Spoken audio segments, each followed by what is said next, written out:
Google, what's a furry? An enthusiast for animal characters with human characteristics. In particular, a person who dresses up in costume as such a character or uses one as an avatar online. But doesn't that make me... No! But really, I don't get the deal with furry. Someone needs to educate me because I don't know if the whole idea of a fursuit is to roleplay looking like a Lopunny or to roleplay being an actual animal. I remember there was the sports carnival. It was the sports event that would go for 3 days, and there was this girl who brought a furry costume, and it was like a full-on costume. They even had like a head for it and everything, but halfway through the day, they were crying and freaking out because somebody smeared like a bit of the colored chalk on the fur. So there was this yellow sports stripe on the costume, and this girl was bawling her absolute eyes out, and like she was fighting for her life, bro. Like, and people were like, why don't you just wash it? And she's just going absolutely apeshit. So yeah, now I've heard these costumes can be like mad expensive, so that's likely one reason why she was so angry about it. But at the time, I just thought she was really attached to it, to be honest. I forgot how old she was, but she was probably just 1 year older than me. Yeah, and the fact is that people will judge. Like,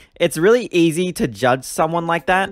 Because how can we wake up and expect to see a girl in a full fur costume dancing around like that at a sports event in school, right? I'll always deny the thought of being a furry though because of how we define it as being like, we define it as being a person fully engaged with identifying themselves in the real world as like an animal. Personally, I would never just start wearing fursuits like that girl did. I wasn't really around that much stuff that would make me want to do that when I was younger, you know? And with that, I also wasn't really around all the pronoun talk, so that sort of thing is still pretty foreign to me too. Like, I'll be talking to a female friend one time, and then after a month, I catch up with them again, and they're like, oh, by the way, you're misgendering me, you need to fix that. And I'm like, what? Misgendering you? And suddenly I'm treading on eggshells whenever I talk with them. I'm not going to remember that one person in my life wants me to address them without any relation to a feminine quality just out of the blue. Like, I don't know where all of this came from too. But nonetheless, I still have to respect the people that I was always friends with. I've seen some pretty strong opinions about this on the web, but at the same time, it's pretty easy to be critical about what we don't understand and then not realize how easy it is to like just turn into the thing that you hate on over the course of time. You could hate on K-pop because the fangirls will say the most out-of-pocket shit. Like when a male idol picks up a bottle of water and looks at the camera really awkwardly, and suddenly 113-year-olds on Instagram are saying, I would let him. Like, what? But you'll hear like one song that you enjoy, and then before you know it, you're exploring music and it turns out that you like it. Although, to me, it's still a pretty big mystery how you can get sucked into becoming a full-fledged furry.